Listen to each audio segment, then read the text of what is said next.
Selamat datang di segmen Melihat Lebih Dekat. Dan kali ini, segmen Melihat Lebih Dekat Visual Kreatif lebih spesial karena ada gue Ical sebagai host. Dan bintang tamu kali ini sangat amat tidak asing lah di bidangnya. Dan lu harus nonton nih sampai akhir karena gue ngulik-ngulik lebih dalam lagi. Jadi, stay tune terus.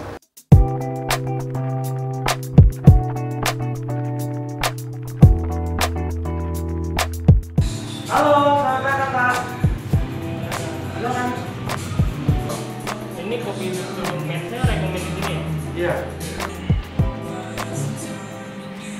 Kita langsung manggil aja nih bintang tamu kali ini, Bang Rizal Fahmi atau Bang Gabe.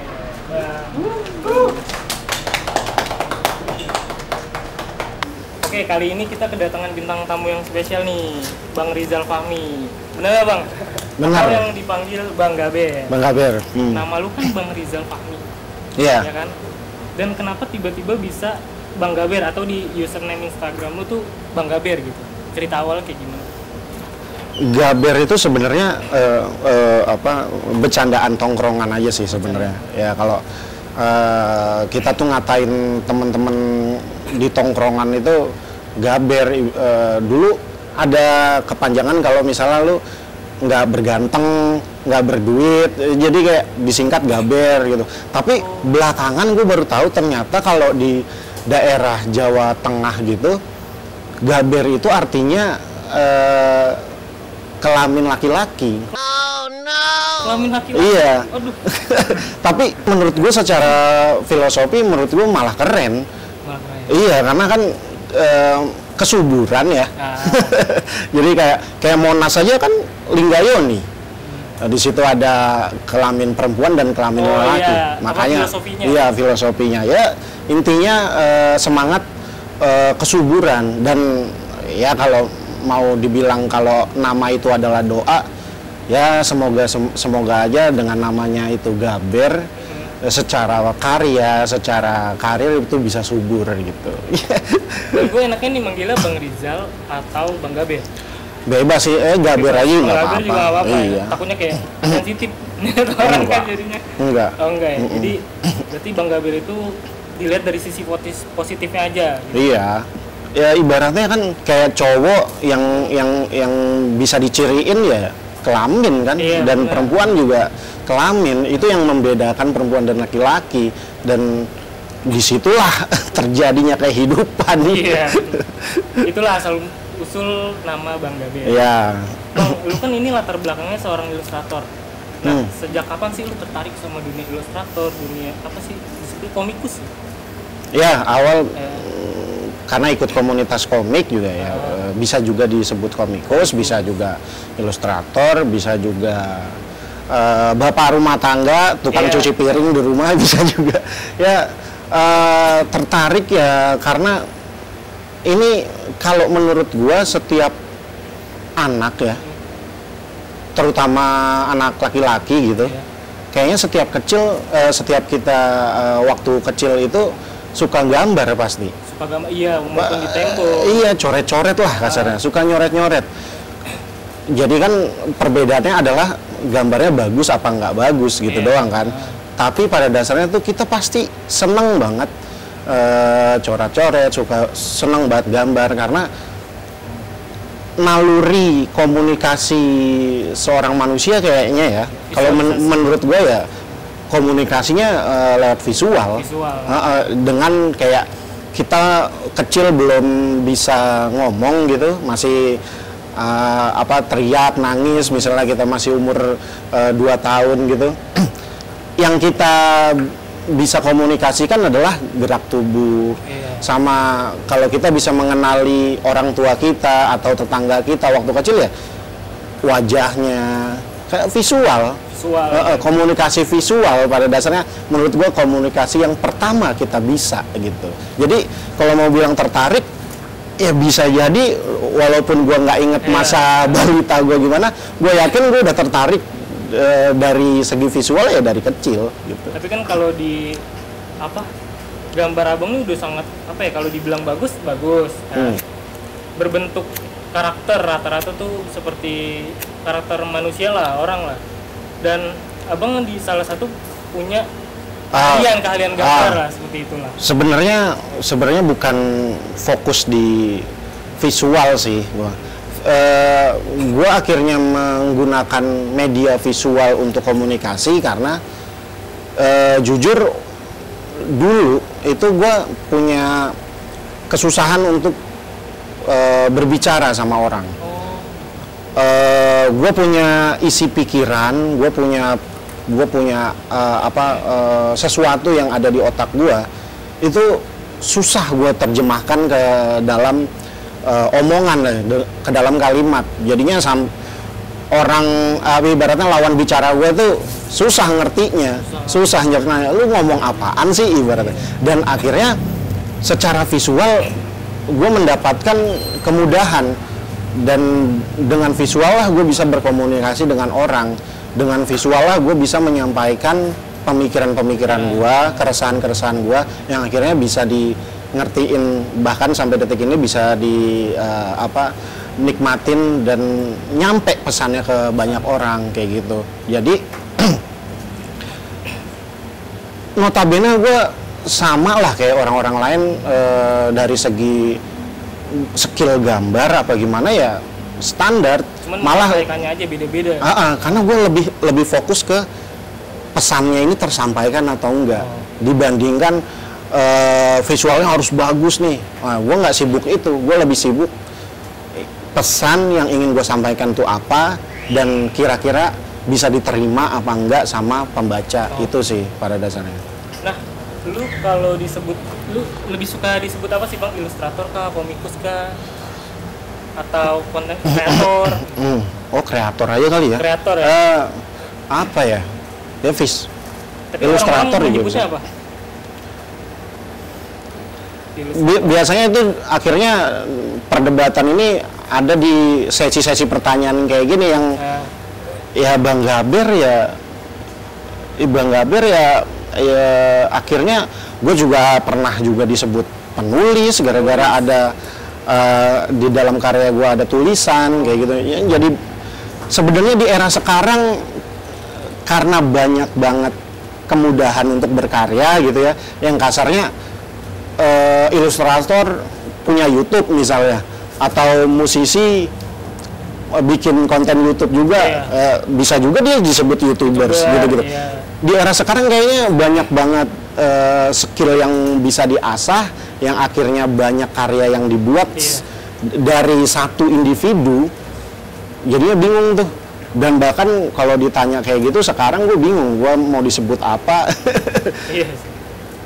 Gue pernah bilang gue kayaknya lebih seneng disebut serabutan kali ya. Serabutan, jadi apa itu kerjain gitu.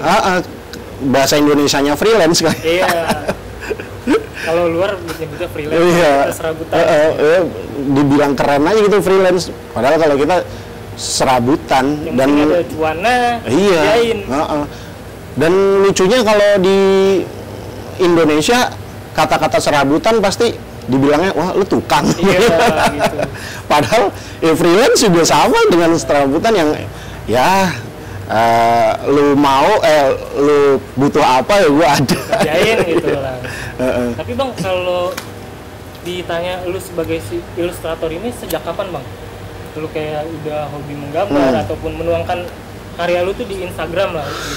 Itu sejak kapan? Kalau secara tahun sih akhir 2013 dan benar-benar mulai seriusnya itu ya di 2014 karena di era itu tuh banyak komikus, banyak ilustrator yang upload karyanya tuh di Instagram. Karena kalau dilihat di 2013, 2012 itu tuh kita tahu Instagram cuman tempat atau wadah untuk orang-orang fotografi.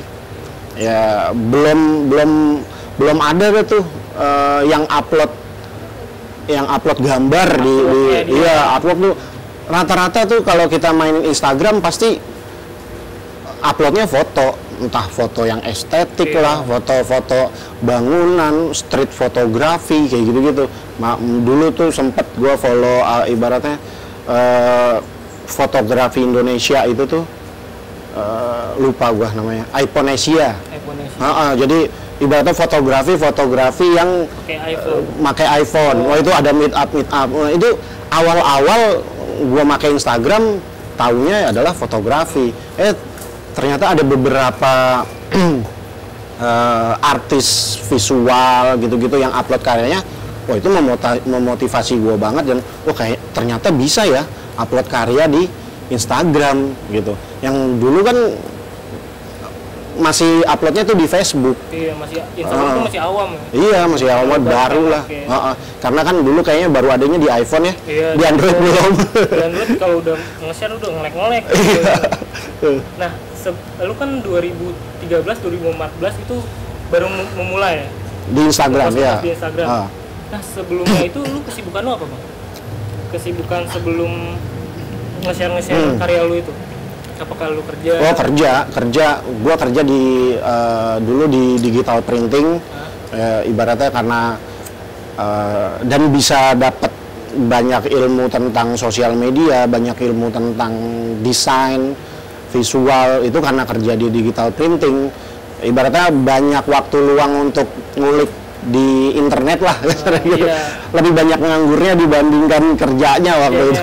Karena kan di situ juga ada komputer nih, wah. Iya. Ada kerjaan, mending kita ngulik apa gitu. Dan gue memanfaatkan fasilitas kantor waktu itu. Jadi dulu karena teknologi itu belum ada iPad kayak sekarang. Dulu tuh ada iPad, cuman kan belum bisa untuk Illustrator ya. Buat gambar. Belum ada Apple Pencilnya dulu tuh. Jadi gue masih benar-benar gambarnya di kertas. Gue bikin sketsa di kertas dulu. Terus gue pakai fasilitas kantor, scan-nya. Gue scan, udah abis gue scan, baru gue touch up di Photoshop ya, pakai komputer kantor juga. Berarti emang dari awal tuh udah seneng kayak gitu-gitu ya, Bang? Kayak gambar gitu. Gue nggak ada fasilitas, apa aja lah dicobalah. Iya, malah kayaknya malah semangat tuh waktu punya banyak keterbatasan tuh, kayak malah makin ngulik kita dulu tuh. Jadinya ya memanfaatkan fasilitas yang ada gitu. Tapi tujuan awal seorang Bang Rizal Fahmi ini terjun ke dunia ilustrator emang hobi atau emang dari awal kayaknya nih ladangnya bagus nih untuk mencari uang atau cuan lah? Sebagai hobi atau emang untuk cuan aja, Bang? Awalnya nggak ada kepikiran untuk bisnis, untuk cuan kayak gitu tuh nggak ada, karena dulu nggak ada role model, nggak ada selebgram, karena ya itu masih kayak Facebook aja, kita upload foto, kayak ibaratnya kita habis gathering sama temen, nongkrong sama temen, upload di Facebook, tag teman-teman kita. Ada Instagram juga kayak gitu waktu itu. Dulu sempet sebelum Instagram ada pet ya kan? Pet, iya. Ya ada pet. Tujuannya ya untuk memang jumawa. Iya. Kayak sharing kepribadian atau iya, kita aja sebenarnya kan. Keseruan kehidupan kita yang akhirnya disebut dulu tuh palsu aja nih, sebenarnya aslinya nggak gini gitu kan. Tapi berarti lu nggak tahu, Bang, kalau bakalan booming ini karya lu gitu. Nah itu akhirnya di era 2015, 2016 sampai sekarang ternyata terbangunlah tuh industri di digital, di sosial media, yang akhirnya kayak itu beruntun tuh, kayak akhirnya ojek online juga naik, market atau jualan online juga naik. Akhirnya Instagram dimanfaatkan untuk para pedagang-pedagang untuk menjual produknya di sosial media, salah satunya di Instagram. Dan ternyata secara karya juga bisa dimanfaatkan untuk mendapatkan income ya, dengan ibaratnya makin banyaknya followers, jadi ada klien-klien masuk yang ternyata media sosial ini secara teknis mirip seperti kayak pertelevisian, yang kalau pertelevisian itu menggunakan rating, di situ ada iklan masuk. Nah di sini ibaratnya ada followers tinggi, iklan juga bisa masuk kayak gitu. Jadi endorse-endorsean lah. Iya, barulah akhirnya tumbuh yang namanya influencer, selebgram gitu-gitu kan. Toko online juga makin banyak. Iya. Nah nih, Bang, jadi lu kan berkarya udah lama banget nih. awal mula berkarya juga kan dari tempat kerja tuh kan, nyetak-nyetak lah segala macam. Dan sekarang alhamdulillahnya lu udah punya kayak pen drawing gitu, jadi lu berkarya udah pakai itu kan. Nah, ada nggak sih Bang salah satu karya yang menimbulkan kontra atau karya gua nih jadi booming, yang bikin booming itu ada nggak Bang? Satu karya gitu. Dulu grow up secara followers itu agak cepet itu di era-era itu sih, di era-era pemilihan presiden, pemilu lah, pemilihan. Aduh, itu sekitar 2016-2017 apa ya? Lama juga ya. Waktu pilgub itu, pemilihan gubernur, wah itu rame, udah kayak padahal kita milih gubernur tapi kayak serasa pemilihan presiden waktu itu, yang sempat akhirnya gue merespon isu-isu politik itu. Dan otomatis kalau kita ngangkat isu politik pasti ada pro dan kontra, dan banyak yang pro, banyak juga yang kontra.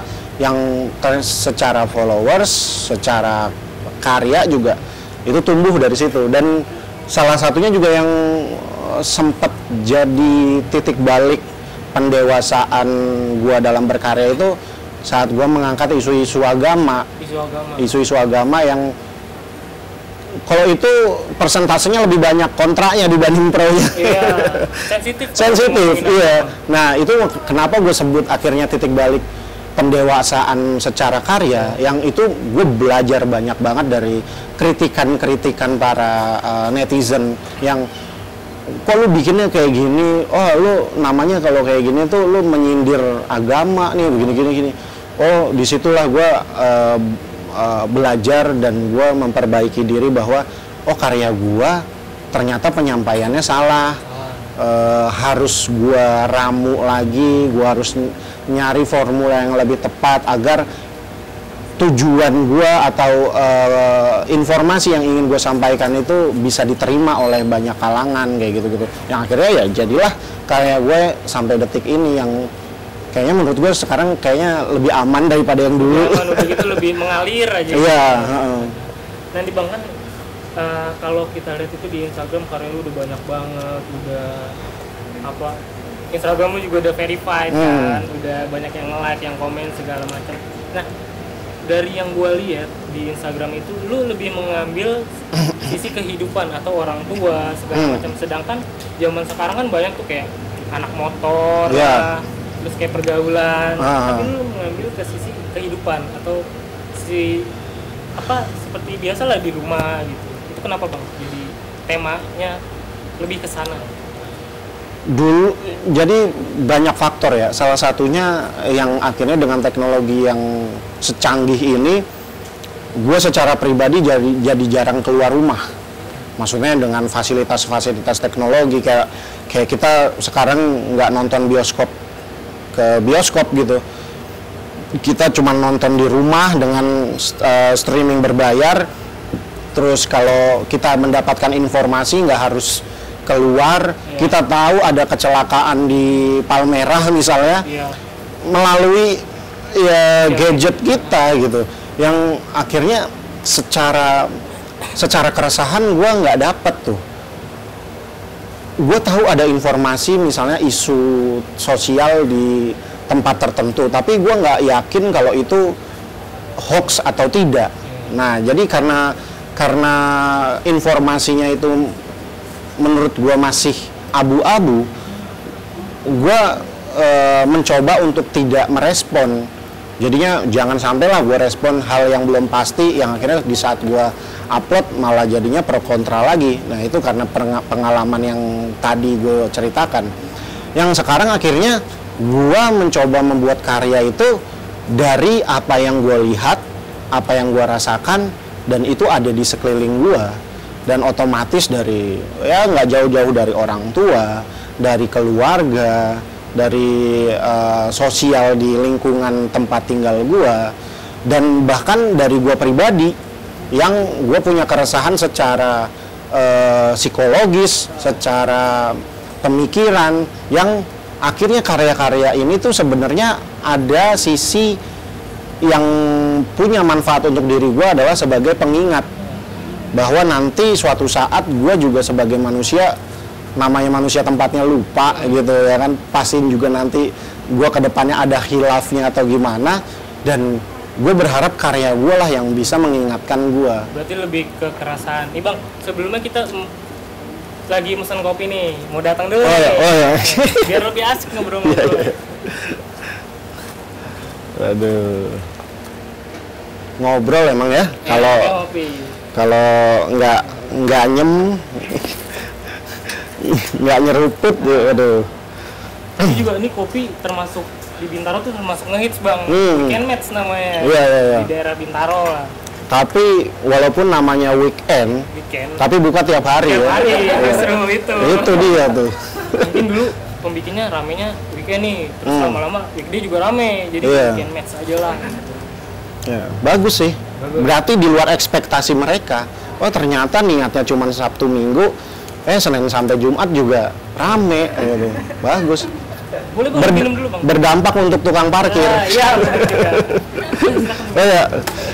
Ini namanya kopi tapi berbentuk teh. Kopi berbentuk teh. Nah, kita balik lagi nih ke topik kan. Berarti karya lu itu lebih ke keresahan dalam diri lu yang ingin lu tuangin gitu kan bang? Iya. Dan dari sekian lama nih, lu udah berkarya gitu kan, berkarir di ilustrasi lah. Ada nggak sih bang satu achievement yang udah lu dapet atau achievement yang belum lu dapet tapi lu pengen tuju ke situ? Gue sebenarnya orangnya ngalir sih ya,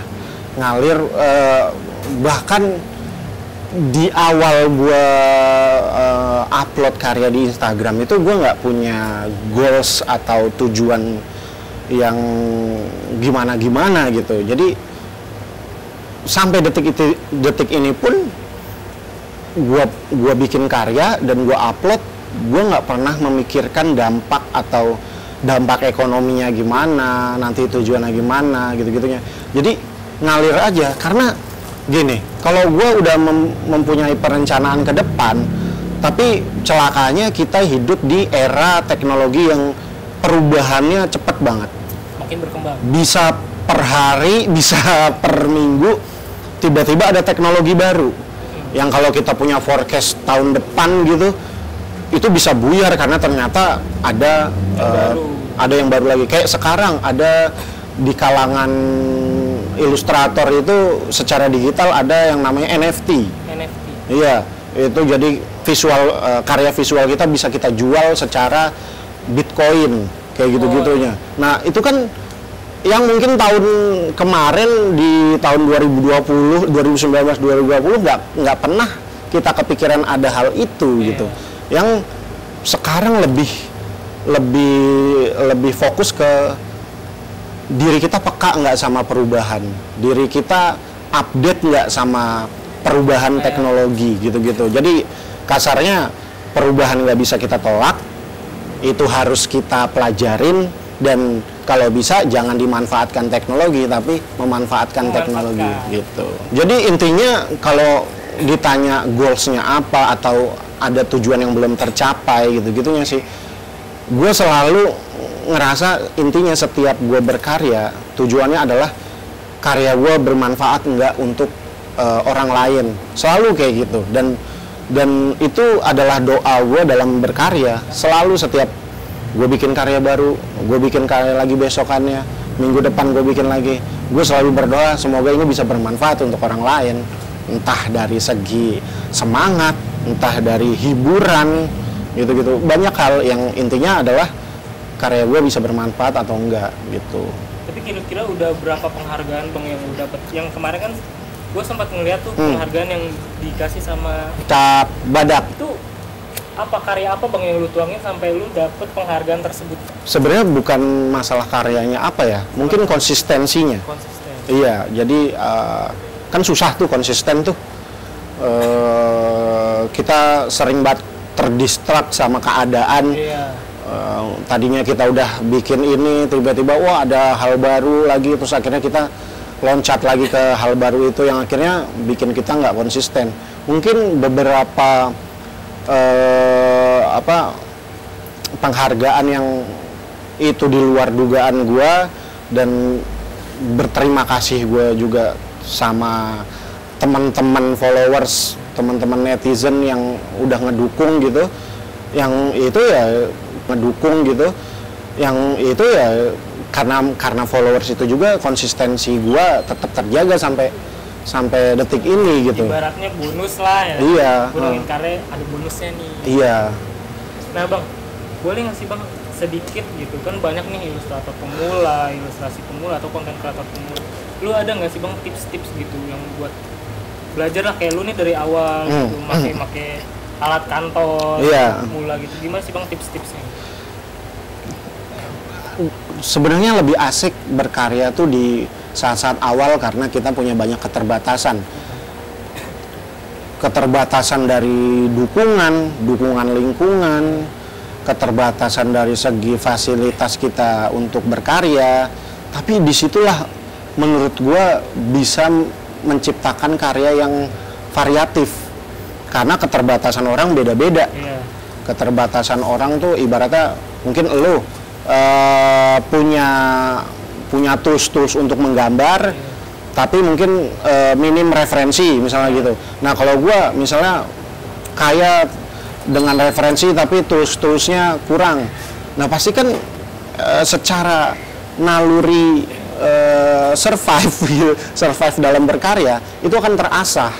Dan itu sebenarnya asal kita mau serius atau berusaha mengembangkan diri, itu tuh bisa asik banget sih. Jadi kalau mau dibilang, kalau ditanyanya tips atau gimana, lebih ke bukan skill, bukan lagi tools atau alat-alat pendukungnya, tapi secara kemauan. Psikologis kemauan kita sebagai pengkaryanya. Karena itu yang menurut gua pilar utamanya. Lu kuat nggak untuk menjalankan apa yang lu suka, sedangkan kita tahu sendiri di Indonesia secara kulturnya masih awam terhadap industri-industri kreatif ini, kayak gitu. Yang di situ tantangannya gue selalu, mungkin ini salah satu tips, belajar dari orang-orang besar terdahulu. Kayak kita gini, kita kenal Einstein. Wah, kita tahu Einstein itu nama besar dan dia ilmuwan misalnya. Tapi banyak orang yang nggak tahu bahwa semasa hidupnya dia dibully karena dia ngulik hal yang belum pernah dikulik sama orang lain. Kayak karya lu apaan sih? Iya, lu lagi ngerjain apaan sih? Orang mau pada kerja, orang mau pada berdagang. Lalu ngapain ini? Penelitian. Karena itu hal yang baru yang akhirnya ya dianggap aneh oleh orang-orang sekitarnya.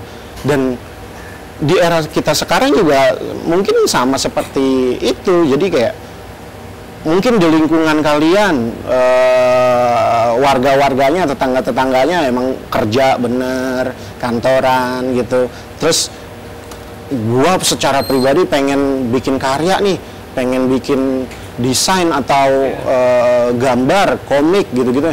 Kan nggak ada role modelnya tuh. Nah, berarti tergantung pribadi ya. Misalkan saya nih buat karya nih dibully terus. Jadi misalkan saya down, ya jangan sampai lah down gitu. Kalau emang lu mau niat berkarya di situ, ya udah lanjutin gitu ya. Karena kalau dibilang karya lu jelek, gua yakin pasti ada yang bilang karya lu itu bagus. Karena sejelek-jeleknya karya, itu pasti ada penikmat. Pernah ada diskusi sama teman-teman gue waktu sesama komikus. Waktu kita berkarya di Instagram, kan otomatis awal-awal kita berkarya di Instagram tuh yang kita bahas adalah jumlah likes, jumlah followers gitu. Wah, followers lu udah segini ya?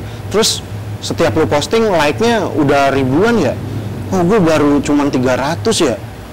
Terus gue bilang gini ke teman gue itu, lu pusing terhadap jumlah like yang ngelihat gue udah ribuan, terus lu baru 300, tapi lu nggak melihat bahwa 300 itu adalah orang juga. punya nyawa yang akhirnya bisa punya kesempatan ngeklik tombol likes di karya lu gitu. Berarti kan 300 orang itu adalah orang yang suka terhadap karya lu. Dan menurut gua itu yang harus kita hargain sebagai pengkarya. Banyak orang kalau dikumpulin 300 banyak. Nah iya, nah itu kadang orang lupa bahwa atau orang ngelihatnya kalau like atau follower itu hanya sekedar angka, padahal enggak, mereka manusia, mereka juga punya perasaan. Makanya kenapa mereka bisa mencet likes atau mencet follow, karena punya perasaan seneng terhadap karya kita, dan itulah yang harus kita hargain sebelum kita meminta untuk dihargain, kasarnya kayak gitu. Berarti lu sebelum sebesar ini berarti lu udah konsisten banget dari awal, dari likes kecil jadi sekarang sampai ribuan tuh konsisten penting banget ya Bang. Iya, kan kita kan bukan presiden ya, yang punya tanggung jawab untuk banyak orang secara nasional. Kita punya dampak ke satu orang aja itu menurut gue udah cukup.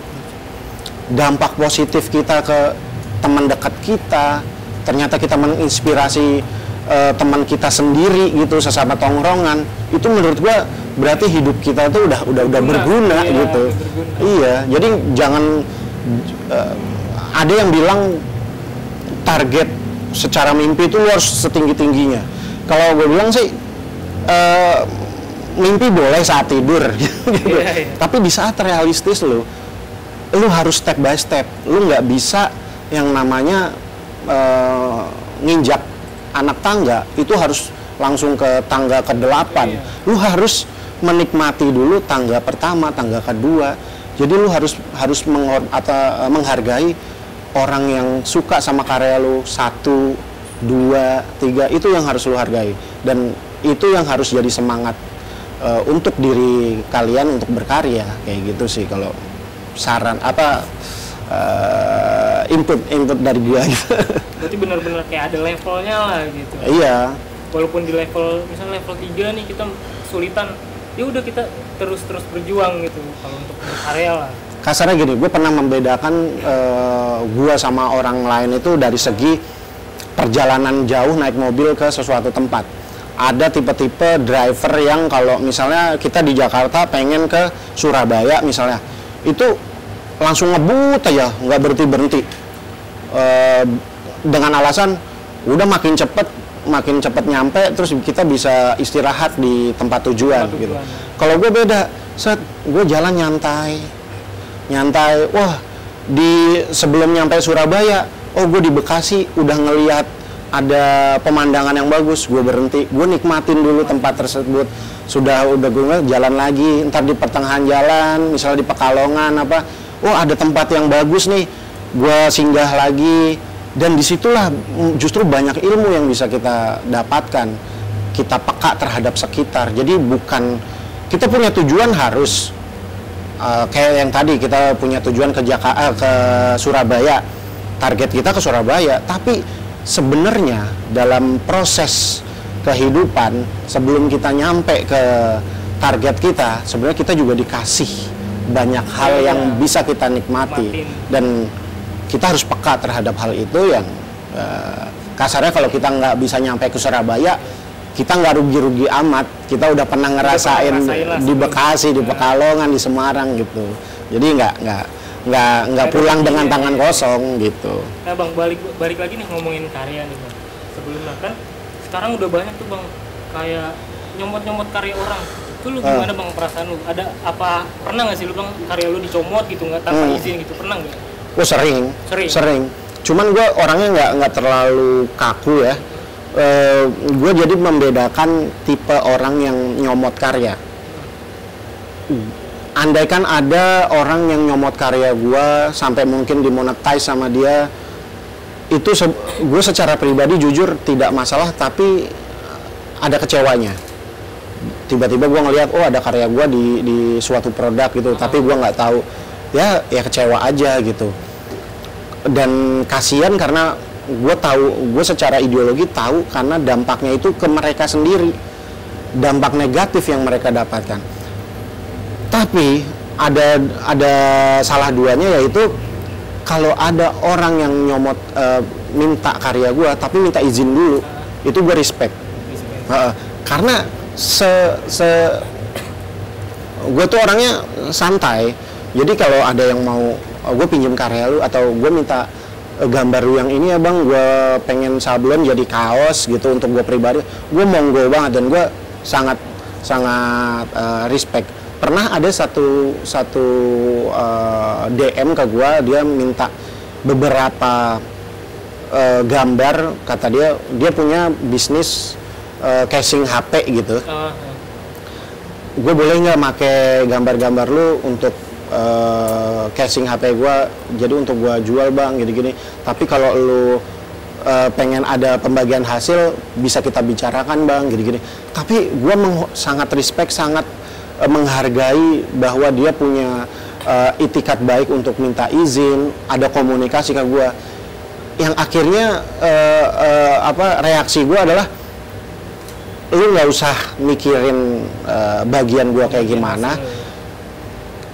Intinya gue punya syarat, kalau lu mendapatkan keuntungan dari bisnis lu ini dan ada karya gue di situ, sebagian dari hasil lebihnya itu gue paksa buat lu untuk ngasih ke anak yatim.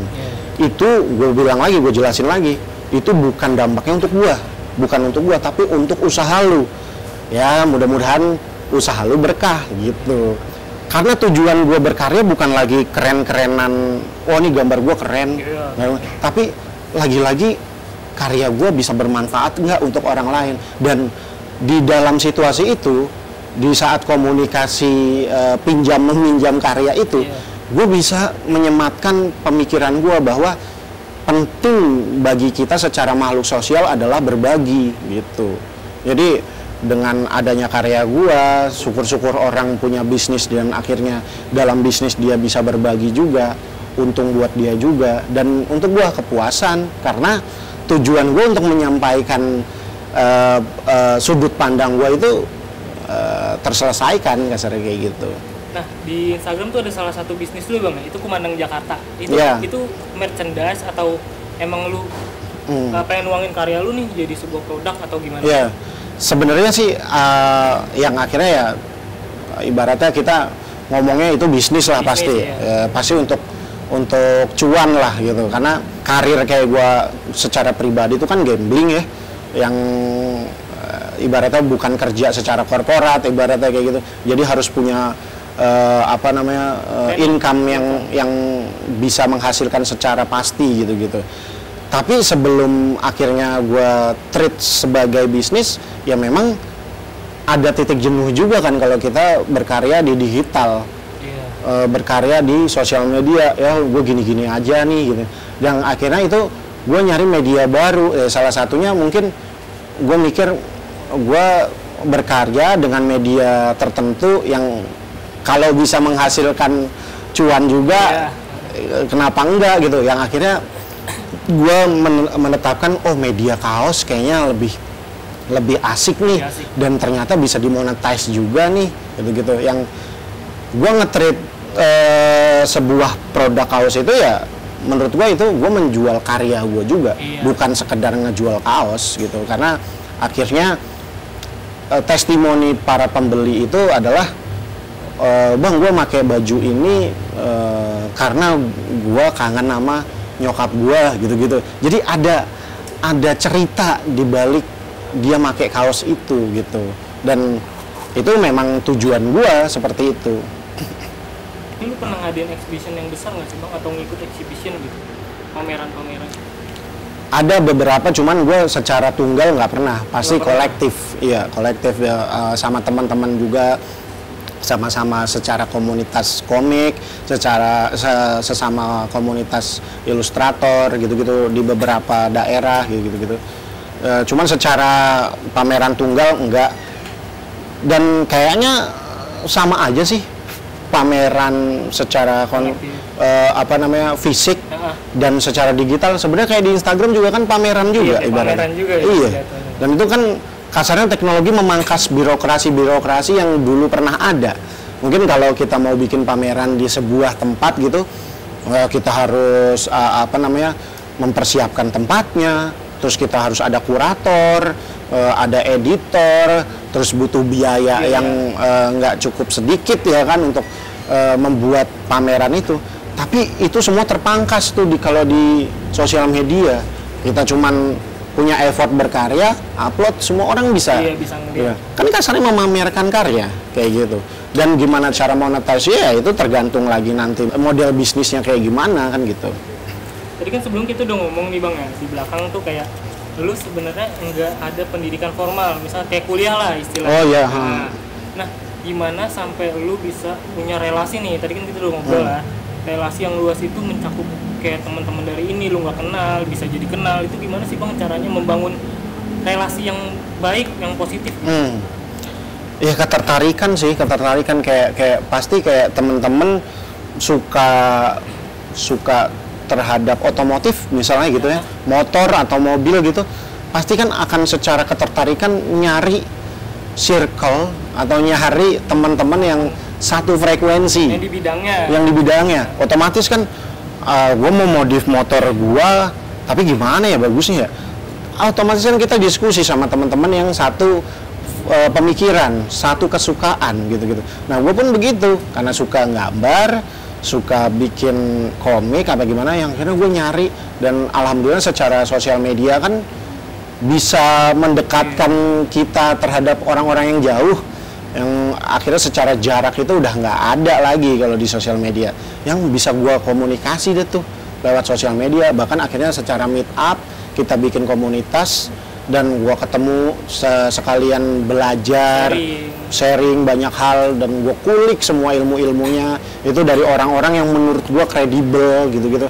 Yang ya itu tadi, karena basicnya gue nggak dapat pendidikan formal, gue nggak dapat ilmu-ilmu tentang menggambar kasarnya kayak gitu-gitu, ya gue dapat akhirnya ilmu itu dari ngobrol sama memang senior lah kasarnya gitu.